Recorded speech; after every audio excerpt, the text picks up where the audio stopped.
Blame is not a strategy for a meaningful life. Blame is not a strategy for greatness. There's no pride that comes from blame. Self-esteem does not come from what people say about you. Self-esteem comes from what you experience about yourself. That's why I'm here talking to you right now. It's getting people to be free and alive and have the level of fulfillment that they deserve to have. I know they desire, but I also believe they deserve to have. But to deserve to have it, you got to do certain things. You've been hypnotized by a culture of weakness. If someone can get your goat, if someone can piss you off, if someone can make you feel less than, grow. If you're not happy, you're not growing in some area. And usually it's a place where you're blaming, you're pointing the finger. Don't get me wrong. People can be unfair, unjust. That's for sure happens. But you can't control that. You can't make it not happen. What you have to do is become stronger than any of it so you're free. Freedom comes from growth. Freedom does not come from control. Now, if you focus on what's missing all the time and what you can't control, you're going to be depressed. Your depression is not a Zoloft deficiency. It is the fact that you were doing something in your mind that is producing that depression. And if you constantly focus on what's missing and what you can't control, you tend to focus more on things in the past. Choice is a gift. It's always there. You can choose what you focus on, and what you focus on is what you're going to experience. You can focus on things that make you suffer. You can focus on things that make you grateful. The mindset has to be destroy any limitation and move forward, move forward, move forward. There is a way, move forward. If you don't experience life, you experience the life you focus on. And what you focus on is based on beliefs and values. Whatever you believe, you tend to see that. Progress equals happiness. If you keep growing, you're going to feel alive. And if you keep growing, you're going to have more to give.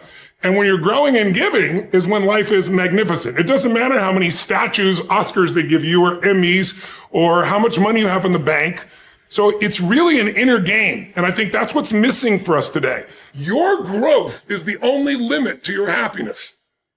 You're not in the place of being overweight because you lost your job. So stop the bullshit. Blame. Blame is not a strategy for a meaningful life. Blame is not a strategy for greatness. So you got to resolve that, number one. See, someone can tell you your whole life you're a piece of crap, and part of you go, you're full of it. I'm going to show you. Lots of people have done that. They never bought it. Or someone tell you you're beautiful your whole life. You go, I'm not really beautiful. So what people tell you doesn't matter at all. It's what you stack. It's what you assemble. It's what you create. It's the habit of what you put in your head. And today I don't blame you because we got a whole culture that's always blaming somebody else for something in their life.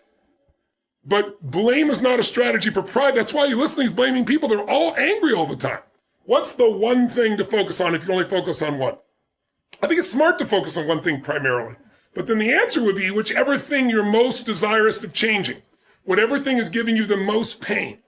So if it's your relationship, I'd go full force on that. Now, in the world we're in today, you don't usually have the privilege of going, okay, I want to work on just being happy.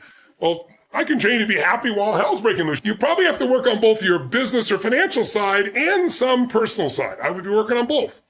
And to me, the way to attack that, if you're not sure which area, is to start with the body. I always teach physiology first. Change the body, you'll change the emotions. If you change the emotions, you'll change your decisions, you'll change the quality of your life. Because the quality of your life is your emotions. It's not what you get. You can have $1 billion and commit suicide. People have done it. You can have beautiful relationships and commit suicide. You can have people loving you and be sad all the time. Our pattern of emotion is our home. And you have to upgrade your home. You have to train it. And one way to train it is the emotion comes from the way you move, the way you breathe, the way you speak. When I used to be depressed, and I don't get it anymore, I just took it out of my life. I even took the language of it out of my life. Because the words you create a biochemical response. But when I did that decades ago, because I was like having those thoughts like, is there a reason to still be here? That kind of crazy shit in your head. I got out of it by using anger originally. I'd much like sometimes if somebody's really sad or depressed, I'll make them angry. People are like, what's he doing? He's making them angry.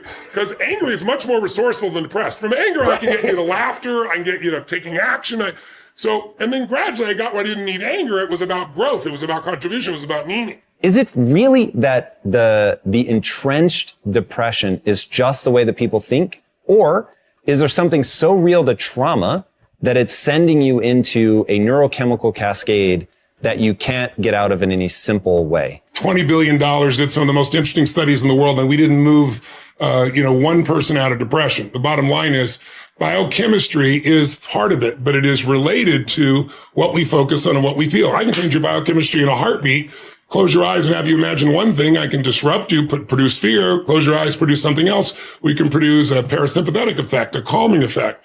So you cannot separate the mind and the body. They're together. And so my approach is both. I believe in physiology first, but it isn't just biochemical. It's the way you move. It's the way you breathe. It's the way you gesture. If I said to you, there's a depressed person behind curtain number 1 over here, and I'll give you a $100,000 donation to your favorite charity if you can describe their posture, everyone knows. What's their posture like? Where's their head? Down. Down. Where's the shoulders? Slouch. Are they breathing full or shallow? Shallow. That's right. Are they talking loud or quiet? Soft. Fast or slow? Slow. But if you take that same person, I don't care what's going on with them, and you put their shoulders back and you have them breathe different and they speak at a different tempo and they move, their biochemistry changes like that. So you got to shift the way the body's being used, but then also you have to create a compelling future. So that's why, I really believe exercise is one of the most important elements, pushing someone beyond their normal comfort zones physiologically, while you simultaneously are working on their head, creating something. So you need strong physiology. You need a really clear focus because you're only experiencing what you focus on.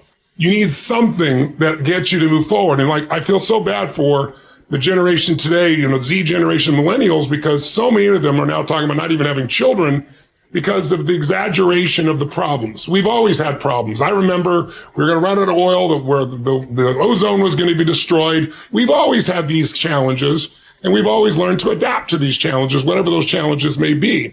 But people today think these problems are forever because we've had some times here that we've never had where we literally shut down the whole world and had people trapped in their homes. And that has an effect on people because they don't have a compelling future. There's something inside you that's bigger than anything that's ever happened to you, that ever could happen to you. And tapping in and finding that part of yourself is how you get someone to have sustained strength. So they have a reason to do it, a compelling future, something they're going for.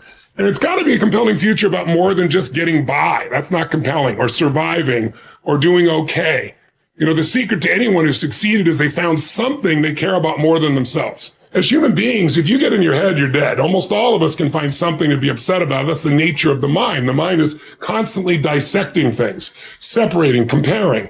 But when you look back and you take a look at somebody's life and you look at the totalitarian aspect of what am I here to serve? What am I here to give? What am I being called to for life? Those are the people that, were in concentration camps and survived. If you read Man's Search for Meaning, Viktor Frankl, one of my favorite people on earth, right? His entire piece was they had a will to live because they had a compelling future. They said, I'm going to live so that I can tell this story so it'll never happen again. They suffered the most intense suffering, but they made it through it because they had a compelling future. So identity and compelling future are the ultimate things that shape people. Why are they still depressed if they're taking a depressant? Because all the depressant does is numb you. But they're still focusing what's missing. They're still focused on what they can't control. They're still focused on past or present that's not the way they wanted to be, or making up a future that's scary. Well, you're going to be depressed no matter what unless you take control of those factors. I don't see it as a rationale. I see it as a gift. Choice is a gift. It's always there. You can choose what you focus on, and what you focus on is what you're going to experience. You can focus on things that make you suffer. You can focus on things that make you grateful.